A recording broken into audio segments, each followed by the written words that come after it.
Well, we've got the amazing Carrie Anne here from Canine Hoopers World. Hi, Carrie Anne. Hey, how are you? I'm always good when I'm chatting with you. We've had some amazing Yay. chats over the years, haven't we, about all sorts of different things. And today, I want us to focus in on the role of the dog's emotional state when they're doing their performance work, doing their sports or doing their Mhm. activities. Yeah. Before we come on to that, though, I know with what's amazing about what you've done with Hoopers World is how you've really looked at the bigger, more holistic picture, if you like, for both the dog and the handler, Yes. because everything contributes to the activities you do, doesn't it? Yes, exactly that. I mean, in dog sports, there's a saying that is dogs first, sports second. Unfortunately, that's not always the case, I have to say. But I'm really fortunate that I discovered this sport a few years ago now, and then just kind of got sucked into it. And now most weekends are spent either competing or judging or teaching hoopers. I'm teaching throughout the week to the point where I actually don't do any kind of pet dog training anymore. I'm literally just a sport dog coach. And I love that. I love the term coach, even. Um, and you get a few people I know who do the sports side of things really seriously, but the Mhm. vast majority, they do it because it's fun and they enjoy spending time with their dog, and it gives Yeah. them a chance to socialize and meet other people. And I've got some friends. It's more about the chat and the cream cakes, to be honest, than anything else. So that's important. So we've thought about physicality a lot in the last maybe 5 years or so with dogs who do sports. That's become more into it now, and Yes. a lot of dogs obviously go and see physios and making sure that they're physically okay, and lots of warm ups and that kind of thing. And of course, physicality is important. But the new side of things now is starting to think about the dog's emotional needs. Yes. Tell us why that's important when you think about sports. So, in terms of kind of things like physio and hydro and regular kind of checkups at the vets and stuff, like Dodge gets so much more of that than I do. Like, I need the physio and the hydro and the massage. And like, if I have to choose between me and him, he wins, which I don't think is fully fair, but we go with these things. But for me, with him on our journey, Dodge is a working on German Shepherd. He is, I'm going to use the term naturally guardy. Anyone in the know will giggle at that because they'll know exactly what I mean. It means that he has very big emotions to the world and things around him, and anything that is new or potentially suspicious, he is going to tell me about it in no uncertain terms. And if he doesn't feel I'm able to deal with it, then he is going to tell the thing that he is not sure about to go away, because that goes into his genetics. So with him, I've gone down the herbal route with him. So he has herbal support for his emotions. But also, this is how kind of pet remedy falls into my world, because we have the diffuser at home, also the spray, but also when we're away at competition, one day comps and stuff, I tend to have it like either on a cloth, or he has a toy that actually is like our pet remedy toy that can be in the van. It's not necessarily in the crate, because I want him to have the choice of, does he want to lay near the pet remedy or does he want to move away from it? That's just the way it works with us. But for me, I found it really helps with kind of keeping him that little bit calmer.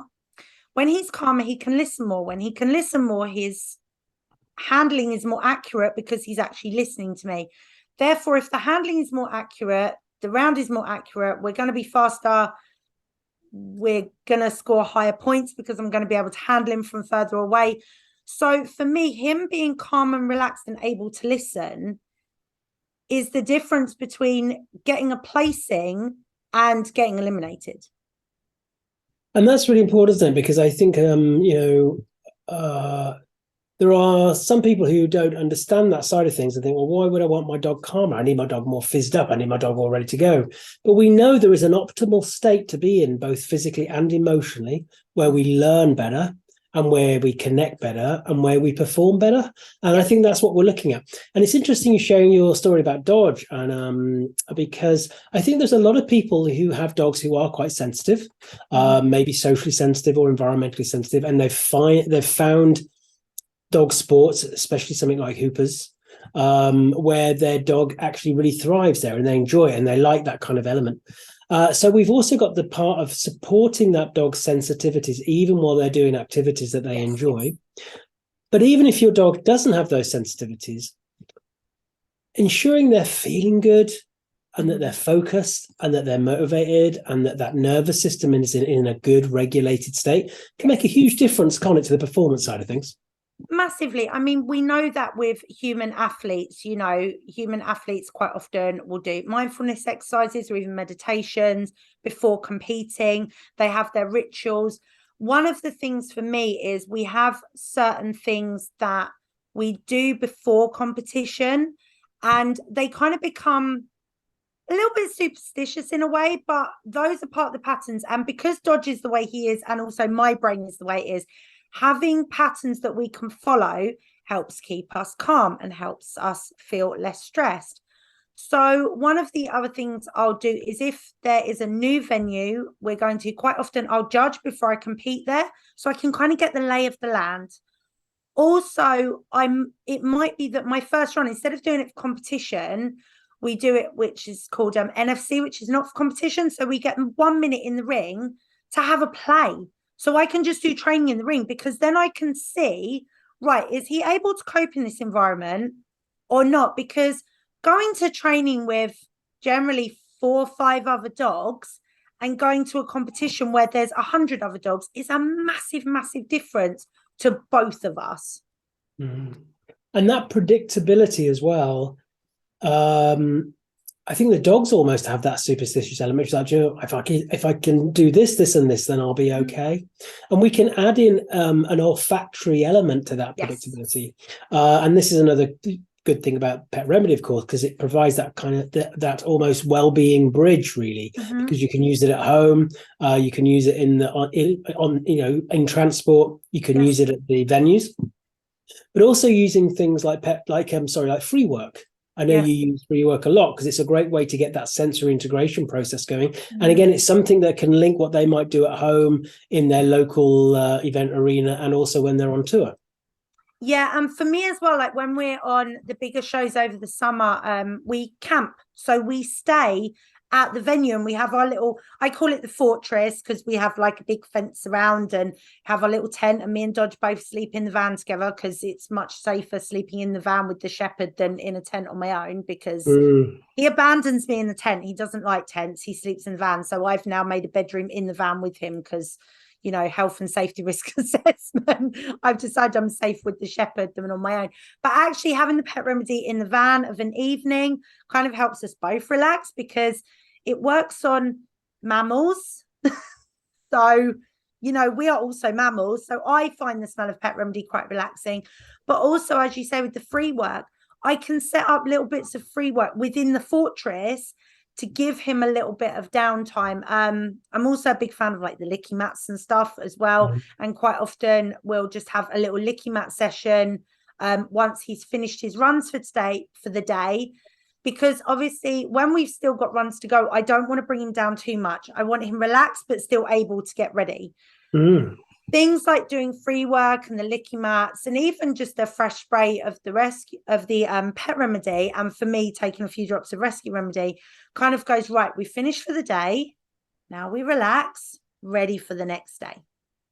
And that's important because we use the bucket analogy a lot, where that's the stress bucket. And we always need a bit of something in the bucket. The stress is in itself not a bad thing. And when we have a bit in the bucket, there's that optimal point. If we don't have too much in the bucket, that's great for relaxation and recuperation, but not necessarily good for motivation or doing stuff. A bit more in the bucket, we're ready to go. But we can end up getting too much in the bucket. And if that dog is too fizzed up, if that dog's already quite anxious, it's really hard for them to be able to access the learning that they've already done. And this is why it's important to recognize the emotional response with that.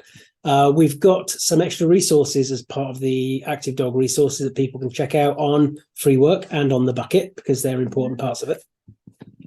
So what's your main kind of tips, if you like, then about how we can think about little things we can do to improve that emotional experience for our dogs when they're going off on doing sports?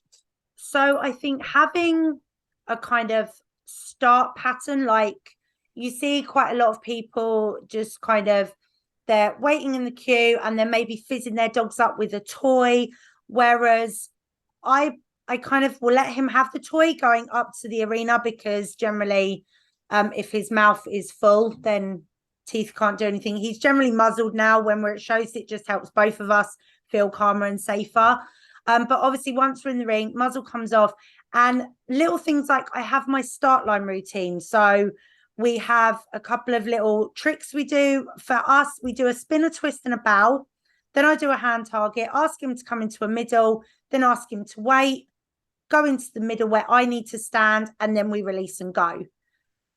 That is becoming a predictable pattern for him, you know. So he's like, oh, okay, right, we're on. Also, I have a verbal cue of working, which means, right, we're ready, dude. And then when we're finished, it's game's over. We're done. That's cool. Let's just chill and relax. The other thing for us is Dodge relaxes in the van. Dodge has always been very comfortable in the van. And I do think that it can be really beneficial to the dog and handler for the dog to be able to switch off and just be calm in between their performances, in between their ring time, because they're conserving energy. If you've got a dog that's constantly kind of on the brink of threshold, their bucket is full and they're about to spill over at any point, and then I don't know, maybe someone just comes a little bit close with another dog, or maybe there's a noise on the tannoy that makes them laugh. I've been at venues before where a bird scare has gone off 2 fields away. You know, there are things in the environment you can't always control. So if we can give our dog a predictable area of, this is where you go to be calm and relaxed, and it doesn't have to be a crate, doesn't have to be a van, it could just be a bed with some pet remedy sprayed on it. But linking that, this is your place, and the olfactory side of it as well, I think is really, really beneficial to improving that performance. Well, that's brilliant, Carrie Anne, as always. And where can people find more about Canine Hoopers World? So we are on pretty much all of the socials now. So Facebook, Instagram, and TikTok is at Canine Hoopers World. And we do have our own podcast, which is Canine Hoopers World. You can get that pretty much everywhere: Amazon, Audible, Spotify, Apple, Google. Where you listen to a podcast, you'll be able to listen to that. And then our website is www.caninehoopersworld.com. And there are online courses for instructors and for owners. So we cover everything. And we have online awards as well. So anyone in the world can come and get involved with Hoopers. Brilliant. And we at Pet Remedy, we love what you do at Hoopers, and we're going to be doing more things with you and Hoopers World. So look out for that. Thank you so much, Carrie Anne. You are very welcome. Thank you for having me.